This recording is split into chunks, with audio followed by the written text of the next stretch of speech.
Hello বন্ধুরা, কেমন আছো তোমরা সবাই? আশা করছি সবাই ভীষণ ভালো আছো। আমিও খুব ভালো আছি। Welcome back to my channel. আরেকটা নতুন ভিডিওতে তোমাদের অনেক অনেক স্বাগত। আর আজকে যাচ্ছি বড় মার কাছে, সেই নৈহাটিতে, যেটা তোমাদের এর আগের বারেও আমি শেয়ার করেছিলাম। তো অনেক দিন পর তোমাদের সাথে এই ব্লগটা আমি শেয়ার করছি, আর নতুন ব্লগ অনেক দিন পর আমি শেয়ার করছি।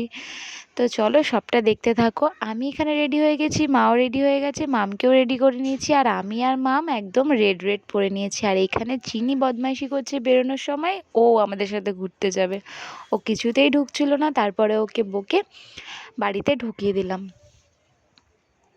আর আজকে অনেকটা সকালবেলা উঠেছিলাম, কারণ যাব, তাও অনেকটা বেলা হয়ে গেছে বেরাতে বেরাতে। এর আগের বারে যখন গেছিলাম তখন তো তোমরা দেখেইছিলে আমরা 8:30টার মধ্যে রেডি হয়েছিলাম, কিন্তু বৃষ্টির জন্য আমাদের 9টা 9:30 বেজে গেছিলো বাড়ি থেকে বেরাতে। আর আজকে হয়ে গেছে মেন কথা একটু লেট, কারণ চিনি জয়দের জন্য একটুখানি লেট হয়ে গেছে ওদের সব কিছু তৈরি করাতে। আর মামও একটু দেরিতে ঘুম থেকে উঠেছে, সেটা তো আরও বড় লেট হয়ে গেছে। তো আজকে যেতে যেতে প্রায় আমাদের 11টা 11:30 বেজে গেছে। আর এইখানেই দেখো মাম রেডি হয়ে গেছে। মামকে কেমন লাগছে তোমরা অবশ্যই জানিও।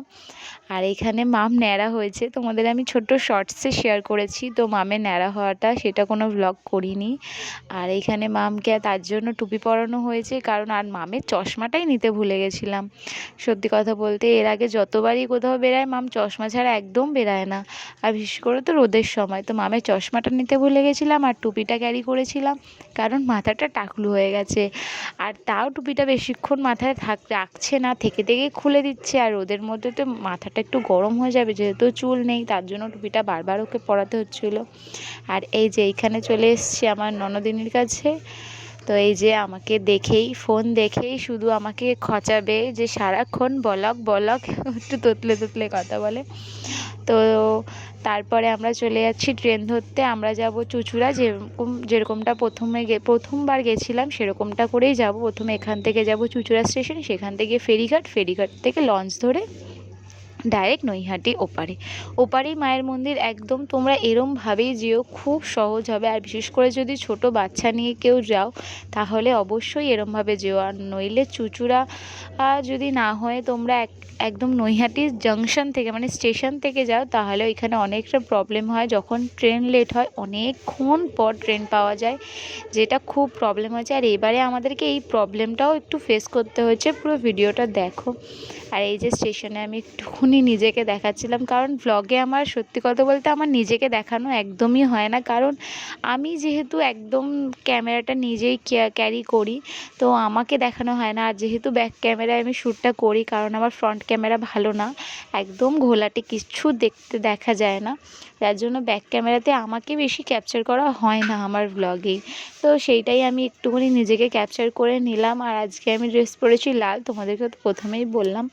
আর প্রথমবার যখন শাড়ি পরে প্রথম মায়ের কাছে পুজো দিতে গেছিলাম, তখন আমি শাড়ি পরে গেছিলাম। আর এইবারে পরিনি, কারণ এইবারে আমরা সবাই যাচ্ছি, কারণ সবার বাচ্চাগুলো যাচ্ছে। আর আমি শাড়ি পরে তো মামকে একদমই নিতে পারি না, সে চুড়িদার পরেও নিতে পারি না, কিন্তু একটু চুড়িদারটা একটু কমফোর্টেবল, তার জন্য চুড়িদার পরেই গেছি এবারে। এর পরের বার ইচ্ছে আছে আবার যদি মা ডাকে তাহলে মায়ের কাছে শাড়ি পরে যাব পুজো দিতে। তো আমরা ট্রেনে উঠে গেছি। ট্রেন বেশিক্ষণ লেট তো থাকেই না, একদম চুঁচুড়া সবসময় লোকাল, একদম ট্রেন পেয়ে যাই, গিয়ে কিছুক্ষণ দাঁড়িয়ে ট্রেন পেয়ে গেছি। তারপরে ট্রেনে গিয়ে সিটে বসে আমার ভাগ্নির পেয়ে গেছিলো একটু খিদে, তো ও একটু খাচ্ছিলো বিস্কুট। আর এইখানে মামের সাথে একটু করেছিল মজার, মাম দিদিকে খুবই ভালোবাসে। আর সত্যি কথা বলতে মামের ছোটোবেলা থেকেই একদম মারকুটে হাত নেই, যে ও কাউকে মারে, কোনো বাচ্চা দেখলেই মারবে খিঁচাবে, এরকমটা না। হ্যাঁ, ওর পেছনে যদি বড়রা লাগে তখন একটু রেগে যায়। তো এখানেও বিস্কুট খাচ্ছে, আর ওকেও বনিকেও দিয়েছে। আর আমি ভিডিও করছি বলে আমার দিকেই তাকিয়ে রয়েছে। আর মামের দেখো না, মামের কোনো ব্যাপার না, ও তো ট্রেন চড়তে খুব ভালোবাসে, আবার দিদিকে একটু করে বিস্কুট খাইয়েও দিচ্ছে। আর এইখানে আমরা তারপরে উইন্ডো সিটটা পেয়েছিলাম জানলার ধারে। আমি তো তাড়াতাড়ি করে গিয়ে আগে জানলার ধারে বসে পড়েছি, কারণ ওইখান থেকে আমার কয়েকটা ভিডিও নিতে খুব ভালো লাগে। আর বাইরের পরিবেশটাও দেখতে খুবই সুন্দর লাগে ট্রেনের, বসলে, তো তার জন্য বসেছিলাম। আর এখানে উনি বারবার ধরে নেমে যাচ্ছিল ভদ্রমহিলা, নেমে এদিক ওদিক করছে শুধু। আর আমার তো ভয় লাগছে, কারণ এখানে সবকটা সব কিছু সিট লোহার, মাথাটায় নেই একটুও চুল, তার মধ্যে টুপিটা থেকে থেকে দিচ্ছে খুলে। আর একজন ভদ্রমহিলা এখানে শুয়ে পড়েছে, ওর নাকি ঘুম পাচ্ছে, অনেক সকালবেলা উঠেছে।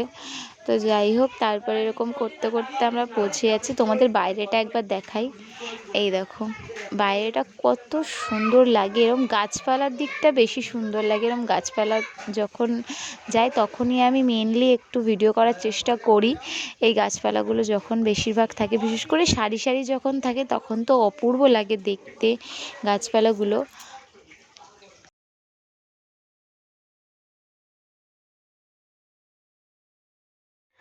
তো তারপরে আমরা ট্রেন থেকে নেমে একদম টোটো ধরে নিয়েছিলাম। আর প্রথমে একটা অটোতে বসেছিলাম, মানে ভদ্রলোকের ব্যবহার এতটাই খারাপ। আমরা বাচ্চা নিয়ে আছি, আমরা প্রথমেই বললাম যে আমরা বেশি ওয়েট করতে পারবো না। তো উনি যেহেতু 15 টাকা করে ভাড়া নেবে, তার জন্য এখন ওনার যতক্ষণ না পুরো অটো ভিড় হচ্ছে ততক্ষণ দাঁড়িয়ে থাকতে হবে। আমরা কিন্তু প্রথমেই বললাম যে তা চলে যাবেন, তো উনি বললো হ্যাঁ আপনাদের নিয়ে চলে যাবো, যেহেতু বাচ্চা আছে। তারপরে গিয়ে আমাদের পাশে দাঁড় করিয়ে রেখেছে। তারপরে আমরা সেখান থেকে নেমে একটুখানি হেঁটে গিয়ে টোটো ধরে একদম চলে যাই ফেরিঘাটে।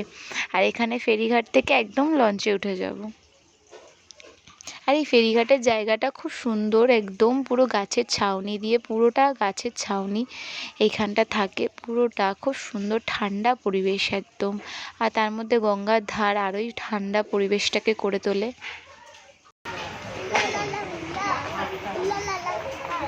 একটু হাসো, একটু হাসো,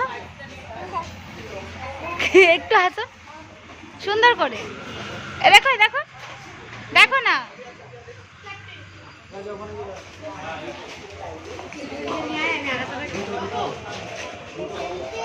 যাও যাও, আগাও আগাও, যাও গিয়ে সিট রাখো।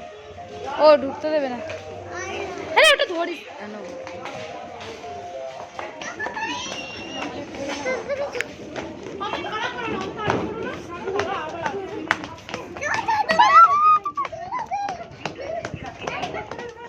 তো তারপরে আমরা হন্তদন্ত হয়ে লঞ্চে উঠলাম। হন্তদন্ত কেন হয়ে উঠলাম, কারণ আমাদের একটু খুচরো পয়সা নিয়ে একটু প্রবলেম হচ্ছিলো টিকিট কাউন্টারে, নইলে লঞ্চটা ততক্ষণে ছেড়ে দিত। এবার যখন আমাদের টিকিট কাটাটা হয়েছে ততক্ষণে অলরেডি মানে দিয়ে যাচ্ছে, মানে বলে যাচ্ছে যে এক্ষুনি ছেড়ে দেবে, যেটা ওদের আর কি ইনস্ট্রাকশন দেয়।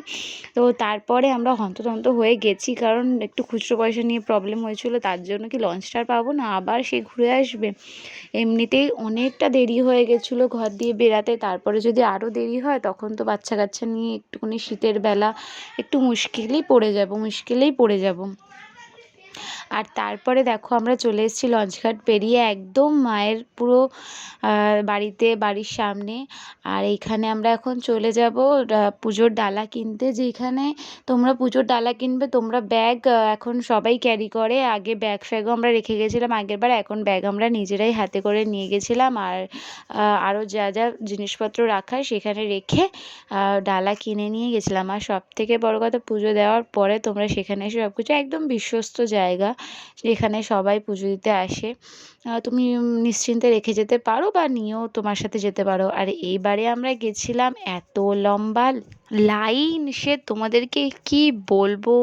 মানে আগের বার তো একদমই কিছু মানে লাইনই মানে কিছু লোকজনই অত ছিল না, একদম ফাঁকায় ফাঁকায় এসেছি, পুজো দিয়েছি। আর এবারে লাইন দেখে আমার মাথা ঘুরে গেছে, একদম ফেরিঘাটের সামনে, মানে লঞ্চঘাট অব্দি লাইন। আর এই বাচ্চা নিয়ে তো বুঝতেই পারছো এতটা কষ্ট হয়েছে লাইন দিতে। কিন্তু কি, লাইনে তোমাকে বেশিক্ষণ যে দাঁড়াতে হবে এমনটা না, অনেকক্ষণ পর একদম হুড়মুড়িয়ে ঢুকে যাবে 50-60 জনের মতো, তারপরে তো তোমরা বেরিয়েই আসবে। মানে পুজো খুব তাড়াতাড়ি হয়ে যায়। তো আমরাও অবশেষে সেই লঞ্চ ঘাট থেকে লাইন দিয়ে দিয়ে দিয়ে দিয়ে অবশেষে মন্দিরের দরজার সামনে দাঁড়াতে পেরেছি। ওপরে দেখো বড় মা লেখা আছে। আর আগের বারে আমি এই চুন্নিটা মানে ঠাকুরের পুজোতেই পুরো দিয়ে দিয়েছিলাম। সবাই এরকমভাবে যে বেঁধে উইশ একটা, যে কোনো সবার একটা মনস্কামনা এরকম বেঁধে যায়, তো সেটা আমি ভুলে গেছিলাম। আর এইগুলোকে আমি অতটা খেয়ালও করিনি, বেরানোর পর খেয়াল করেছিলাম।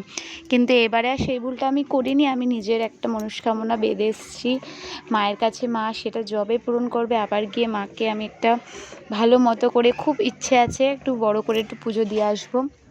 আর এই দেখো আমরা ঢুকে গেছি ভেতরে, দেখো এতজন অলরেডি ভেতরে রয়েছে। পুরো এই দিকটা পুরোটা আগের বারে যখন আমরা গেছিলাম ওই দিকের গেট দিয়ে সবাই ঢুকছিলো, এখন যেটা বাহির পথ হয়ে গেছে। তো এইবারে প্রবেশ পথটা আলাদা দিকে আর বাহির পথটা আলাদা দিকে। তো এই দিক দিয়ে সুবিধাটা হয় কি, অনেকজন দাঁড়াতে পারে। আর ওই দিকের প্যাসেজটা তো ছোট, তার জন্য ওই দিকটা বাহির গেট করেছে, কিন্তু ওই দিকটার গেটটাই সব থেকে সুন্দর। এদিকের গেটটা তুমি বুঝতে পারবে না যে এদিকেও হয়তো এদিক দিয়ে ঢোকা যায়, কিন্তু ওই দিকের গেটটাই সবাই বেশি চেনে মায়ের। তো তারপরে এখানে আমরা দাঁড়িয়েছিলাম একদম লাইনে, সবাই সবার ডালা মাথায় করে সুন্দরভাবে দাঁড়িয়েছিলাম। আর এই দেখো মাম টুপিটা একদম রাখছে না মাথায়, ও টুপিটা খুলে দিচ্ছে। আর এখানে ফটো সেরকমভাবেও তুললে দেখলে একটু হয়, কিন্তু বকে মানে ফটো তুলবে না এরকম বলে। আর তাছাড়া সবাই ভালো মতো ফটো ভিডিও ভালো মতনই সবাই করতে পারে। আর এই যে এখানে পুজো দেওয়া আমাদের হয়ে গেছে একদম।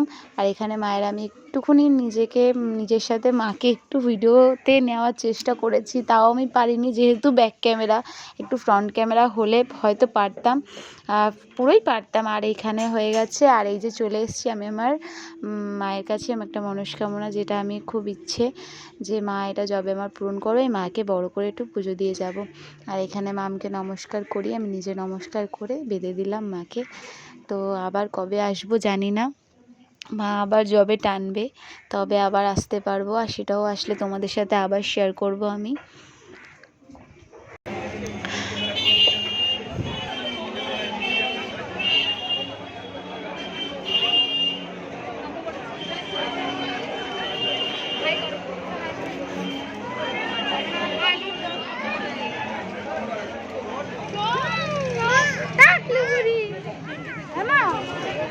হ্যাঁ, ওর মানুষ না ওগুলো। এই যে এদিকে তাকো, এদিকে তাকো, ফোনের দিকে, ফোনে তাকো। নমো করো, নমো করো। আমরা পুজোতে এসেছিলাম তো। তারপরে চলে এসেছিলাম আমরা দোকানে, যেই দোকান থেকে আমরা ডালা ইত্যাদি সব কিনেছিলাম। তো সেখানে এসে আমাদের ব্যাগ ট্যাগ জুতো ফুতো সব কিছু নিয়ে গেছিলাম খেতে। দুপুরে যেহেতু খেয়ে আসিনি, তো সেটা খেতে গেলাম। খেয়ে তারপরে আমরা খেয়েছিলাম ওইখানে ভাত, পুজো দিয়ে ফিরে ভাত খেয়ে তারপরে আমরা উঠে পড়ি ট্রেনে। প্রথমে গেছিলাম নৈহাটি স্টেশনে, ওখানে একটু ভুল হয়েছে। নৈহাটি স্টেশন থেকে একদম ট্রেন লেট ছিল 1 ঘন্টা। আমরা তারপরে আবার যেরকম পথে গেছিলাম লঞ্চঘাট ধরে, আবার সেরকম পথে আস্তে আস্তে করে বাড়ি চলে আসলাম। তো আজকের ব্লগটা এইটুকুনি। ব্লগটা কেমন লাগলো অবশ্যই জানাবে, ভালো লাগলে লাইক শেয়ার অ্যান্ড সাবস্ক্রাইব করে দেবে। আবার তোমাদের সাথে কোনো নতুন ভিডিওতে আবার আমার দেখা হবে। এই ভিডিওটাতে অনেক দিন পর তোমাদের সাথে দেখা হলো। তো ভিডিওটা কেমন লাগলো অবশ্যই কিন্তু জানিও সবাই। চলো আজকের মতো টাটা, বাই বাই। সবাই ভালো থেকো, সুস্থ থেকো আর সাবধানে থেকো।